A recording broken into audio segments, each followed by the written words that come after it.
और आप देख रहे हैं दमदार खबर। दोस्तों, आज हमारी टीम आ पहुंची है माल ब्लॉक के नबीपना गांव में और हमारे बीच प्रधान पद के उम्मीदवार माननीय श्री प्रकाश सिंह जी हैं, जिन्होंने पहली बार चुनाव में कदम रखा और वो सफलता भी प्राप्त की है। आज हम उनसे जानने की कोशिश करेंगे कि वो किन मुद्दों के साथ मैदान में आए हैं, क्या सोच समझ कर मैदान में आए, कितना विकास करना चाहते हैं, जनता के बीच में गए, जनता से कैसे बात की, महिलाओं से बात की, युवाओं से बात की और किस तरक्की के साथ वो बदलना चाहते हैं अपने ग्राम सभा को। इसी बीच हम उनसे जानने की कोशिश करेंगे। सबसे पहले हम प्रधान जी को बहुत बहुत बधाई देना चाहेंगे, जिन्होंने इतनी मेहनत करने के बाद चुनाव में सफलता प्राप्त की है। प्रधान जी, क्या नाम है आपका? शुभ नाम? प्रकाश सिंह। प्रकाश सिंह। प्रधान जी, आपने चुनाव जीता, कैसा महसूस कर रहे हैं आप? बहुत अच्छा लग रहा है जी। जनता का बहुत प्यार मिला, सम्मान मिला, जनता से जी वोट जी मिला। जी आप उसके दम पे हम जो है चुनाव जीते हैं यहाँ पे। जी। तो अगर आपने चुनाव जीता है, आप पहली बार मैदान में आए हैं? नहीं, दूसरी बार आए। पिछली बार कुछ ऑटो, थोड़े ऑटो से रह गए थे। इस बार इस बार 250 ऑटो से चुनाव जीता हूँ जी। आपने जनता ने जो आपको प्यार दिया है, जिस विश्वास के साथ आपको मैदान में चुना है, क्या लगता है कितना विकास करना चाहेंगे और सबसे पहले चुनाव जीतने के बाद ऐसा कौन सा काम करना चाहेंगे जिसका लाभ आपके पूरे ग्रामवासियों को मिल सके? सबसे पहले तो अब हम अपने यहाँ क्षेत्र में सैनिटाइजेशन कराने जा रहे हैं। पूरे जो है पंचायत का सैनिटाइजेशन कराने जा रहे हैं। प्रधान जी का बहुत अच्छा काम है, बहुत अच्छा नजरिया है। उन्होंने सबसे पहले कोरोना के डर की वजह से सबसे पहले अपने क्षेत्र का सैनिटाइज कराने के जाना सबसे अच्छा हमें लगा। और प्रधान जी क्या कहना चाहेंगे? हमारे क्षेत्र में जो गरीब बेटियां हैं, उनकी शादी के लिए जो सरकार की तरफ से अनुदान आता है उनको दिलाना जी। और जो सरकारी योजनाओं का लाभ आता है, जैसे सरकारी योजना में किसी कॉलोनी आई, लैट्रिन आई या आया, शौचालय आया जी, तो उसमें किसी भी प्रकार कोई धांधली ना होने पाए, जो पात्र व्यक्ति हैं उनको मिले और जो गरीब जनता है हमको उसको लेकर चलना है आगे। जी। और जो हमारे बेरोजगार साथी, युवा साथी जो बेरोजगार है, उनके लिए कुछ रोजगार की व्यवस्था हो जाए, कहीं से कुछ उनको काम मिल जाए। सरकार की योजनाएं, कुशल योजना और वो जो आजीविका चलाने के लिए क्या है वो सब, उससे अगर लोन हो जाए, मतलब जो क्षेत्र में बेरोजगार है उनके लिए करने के लिए। प्रधान जी ने बात की है रोजगार के लिए, युवाओं के लिए बात की। हम उनसे बात करते हैं कि वो युवाओं के लिए, बेरोजगारों के लिए क्या करना चाहते हैं इस प्रधानी में कि उनको तो तरक्की हो। प्रधान जी, कैसा विकास चाहते हैं, युवाओं को किस नज़र से उनको उनमें मैनेज करना चाहते हैं कि वो भी उनका रोजगार में कुछ काम करने लगे आपके प्रधानी के नेतृत्व में? वही यही तो हमने आपको बताया कि हम उनके लिए जो जैसे बेरोजगार है हमारे यहाँ, उनके लिए जैसे मान लीजिए कहीं कोई योजना है, सरकारी योजना होती है, कुछ होता है, तो उसको उनका लाभ दिला के तभी तो जैसे उनको किसी योजना की तरह कोई लाभ दिलाया गया तो उससे वो रोजगार कर सकेंगे, 4 पैसा कमा सकेंगे, तो अपनी आजीविका। क्या आप युवाओं के लिए ऐसा चाहते हैं एक सर्विस सेंटर, जैसे कि जो ऑनलाइन सर्विस सेंटर होता है उसको खुलवा दिए ताकि युवाओं को कुछ रोजगार मिल सके, उनसे वो सीख सकते हैं? क्या ऐसा करना चाहेंगे आप? आजीविका मिशन करके एक कोई सरकार की योजना भी, हम इसके बारे में ज़्यादा पता नहीं है जी, तो उस तरह की कोई अगर योजना आती है जो आप बता रहे हैं, इस तरह कोई कार्य करके अगर हमारे क्षेत्र के जो गांव के पंचायत के जो बेरोजगार युवा है उसके लिए कुछ हो सकता है तो बिल्कुल किया जाएगा। और मैं 24 घंटे जनता के लिए उपलब्ध हूँ। दिन रात मेहनत करना है।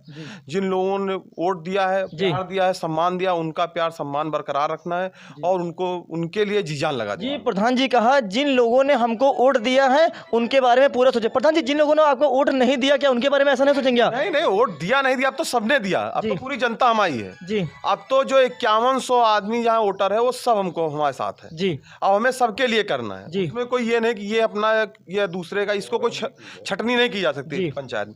वो सब हमारे हैं, सबके लिए करना है। क्या महिलाओं के लिए आप किस नजर से देखते हैं, उनके लिए क्या कहना चाहेंगे आप? महिलाओं को सबसे पहले तो आत्मनिर्भर बनने की जरूरत है। जो हमारे क्षेत्र की महिलाएं बहुत अभी पर्दे में रहती हैं या बहुत सी महिलाएं नहीं जानती हैं, तो हम बहुत चीजें अपने यहाँ क्षेत्र में शुरू हो गई हैं। वो एक समूह बनने लगे हैं, उससे चले, तो उन सब चीज़ों को बढ़ावा देना है। जैसे कि कोई चीज़ ऐसी उसको बढ़ावा दे के कि उसको बढ़ावा देना, महिलाओं को आत्मनिर्भर बनाना। जी जी।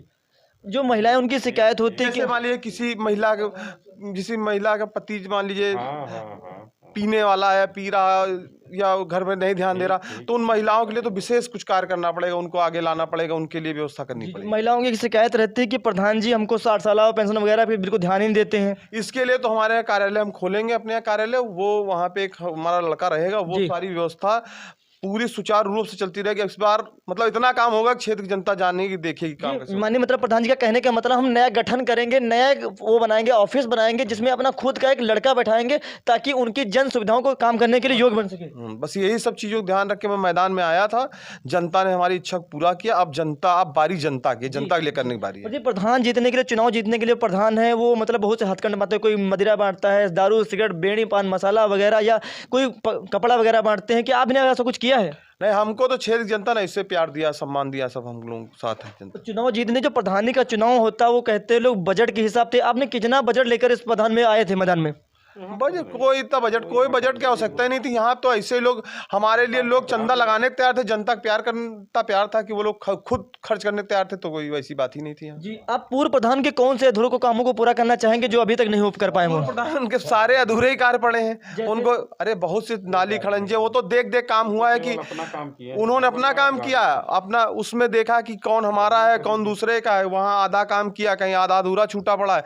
जो काम रहेगा उन सब कामों पूरा किया जाए। मैंने पक्ष विपक्ष का उन्होंने काम किया है, बस इसीलिए तो तीसरी नंबर पे है। जी, तीसरे नंबर पर है।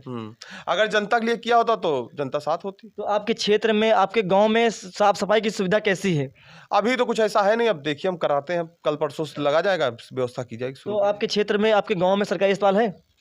एक डॉक्टर बैठा सरकारी अस्पताल, एक डॉक्टर आते हैं, डॉक्टर सब हैं। तो 24 घंटे सेवा उपलब्ध है यहाँ? नहीं, बस दिन में ओपीडी समय 8 से 2। 8 से 2। तो आपके सरकारी अस्पताल है? देखिए हमारे यहाँ तो स्कूल भी नहीं है, इतनी बड़ी पंचायत होने के बाद, जहाँ पे आपके गांव में कितने प्रधान, मतलब कितना वोटर होगा लगभग? हमारे गांव में 5100 वोटर है और 6200 की शायद आबादी है। जी, 6200 की आबादी है। और इतनी बड़ी आबादी पे एक 9th क्लास में अगर लड़का चला जाए, लड़का या लड़की कोई, तो 9th क्लास में पढ़ाई की कोई व्यवस्था नहीं है। अगर हमारी लड़की 9th क्लास में है तो उसको 5-6 किलोमीटर माल जाए या 5-6 किलोमीटर मलिहाबाद पढ़ने। गाँव में कोई स्कूल नहीं है? कोई स्कूल नहीं।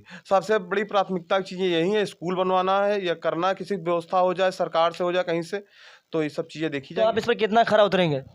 हम तो 100% खरा उतरने की कोशिश करेंगे। उसके बाद फिर तो माननीय प्रधान जी के जो विचार हैं बहुत अच्छे हैं और उन्होंने जो जनता के बीच में विश्वास जीता है।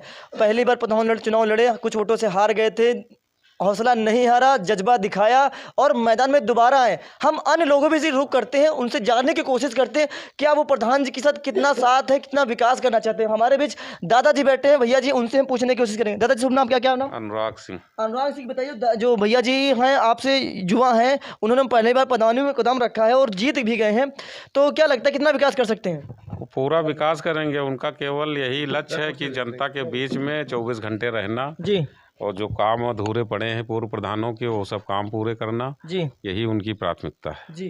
क्या लगता है जो गांव में जो महिलाएं होती हैं, युवा लोग होते हैं, वर्ग लोग होते हैं, कुछ समस्याएं, छोटी मोटी समस्याएं होती, कितना खरा उतर सकते हैं आपके हिसाब से? पूरे 110%। जी, 24 घंटे उपलब्ध रहेंगे, रात हो या दिन हो। जी। इससे पहले अगर प्रधान जी, जब आप प्रधान जी नहीं थे तो क्या लगता था, कितना मतलब जनता के बीच में कितना संपर्क करते थे? हम लोग सेवा करते थे 24 घंटा। हम बराबर 3 बार से लगातार क्षेत्र पंचायत सदस्य हैं। हमारे बीच में युवा भैया बैठे हैं, उनसे भी पूछने की कोशिश करेंगे वो क्या चाहते हैं। भैया जी, क्या नाम है आपका?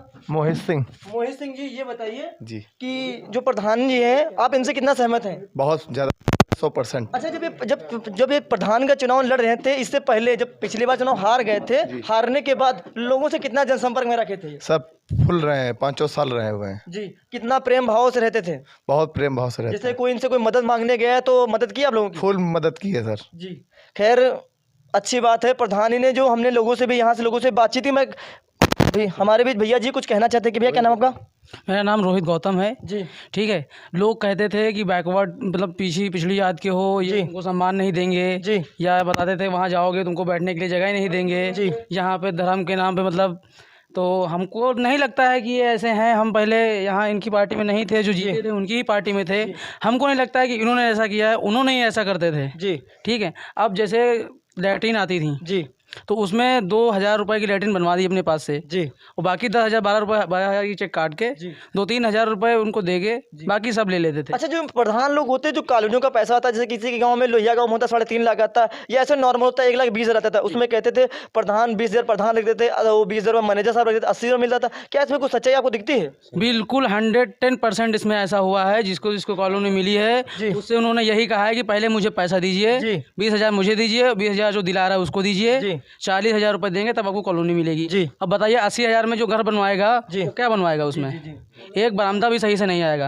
अब अपना उन्होंने 4 मंजिल की कोठी बनाई, 18-20 भैंसे ले ली, 4 प्लाट लखनऊ में लिए हुए हैं, एक बढ़िया सी सफारी कार ले ली, ठीक है। अब बाकी करोड़ों रुपए जेब में भरा है, नालियाँ एक तरफ से बनवा दी, जिसका जो आदमी था, बाकी कहते बजट नहीं है। क्या लगता है वो आपके गाँव के प्रधान थे कि मतलब लखनऊ में रहते थे? एक गांव के ही प्रधान थे, लेकिन यहाँ जन से मिलना और बिल्कुल समझ लो कुछ ऐसा नहीं क्या था। चुनाव जीतने के बाद वो गाँव से मतलब लखनऊ में रहने लगे क्या? रहते लखनऊ में ही थे, मतलब घर में रहते थे, जाना आना लखनऊ में, मतलब दिन भर रहना कहीं इधर उधर, लेकिन जनता से कोई मुलाकात नहीं करना। जी।